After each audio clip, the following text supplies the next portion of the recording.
नमस्कार दोस्तों, मैं हूं सतीश सिंह।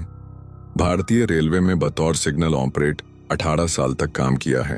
लेकिन आज जो किस्सा मैं सुनाने जा रहा हूं वो मेरे जीवन का ऐसा अनुभव है जो शायद मैं मरते दम तक नहीं भूल पाऊंगा। ये कहानी है एक ऐसी सुरंग की जहां हर रात कुछ ऐसा घटता था जिसका कोई तर्क नहीं था, सिर्फ डर, रहस्य और मौत की परछाइयां।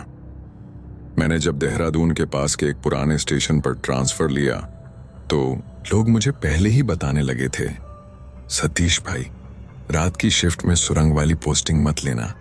मैं हंस कर टाल गया क्योंकि मुझे भूत प्रेत में यकीन नहीं था। मेरी पहली नाइट शिफ्ट थी। रात के करीब 2 बज रहे थे। मैं सिग्नल कंट्रोल रूम में बैठा था कि अचानक रेड सिग्नल अपने आप ग्रीन हो गया। मैं चौंक गया। किसी ट्रेन का टाइम नहीं था।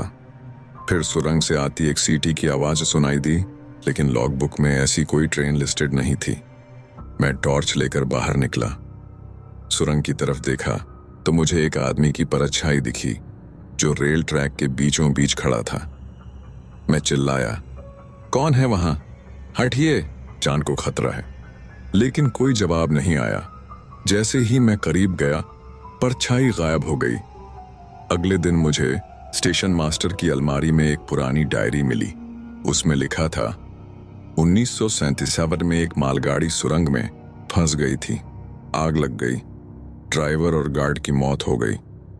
तब से हर अमावस की रात वही गाड़ी सुरंग में लौटती है, बिना ड्राइवर के। एक रात मुझे ऑर्डर मिला, खुद जाकर सिग्नल जांचो। मैं गया, पर जैसे ही मैं सुरंग में घुसा, पीछे से किसी ने दरवाजा बंद कर दिया। टॉर्च की भी बैटरी बंद हो गई।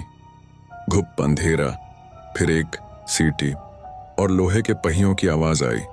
कोई ट्रेन मेरी तरफ आ रही थी, लेकिन रोशनी नहीं थी। मैं एक किनारे खड़ा हो गया। गाड़ी मेरे बगल से निकली, लेकिन गाड़ी नहीं, सिर्फ धुआं था। फिर एक बूढ़े आदमी की आवाज आई, हमारा अंतिम सिग्नल तुमने देखा है, अब इसे दूसरों तक पहुंचाना भी तुम्हारा काम है। उसके बाद मैंने ट्रांसफर ले लिया। लेकिन आज भी जब कोई नई ट्रेन उस सुरंग से गुजरती है तो वहां कुछ देर के लिए सिग्नल अपने आप बदल जाता है।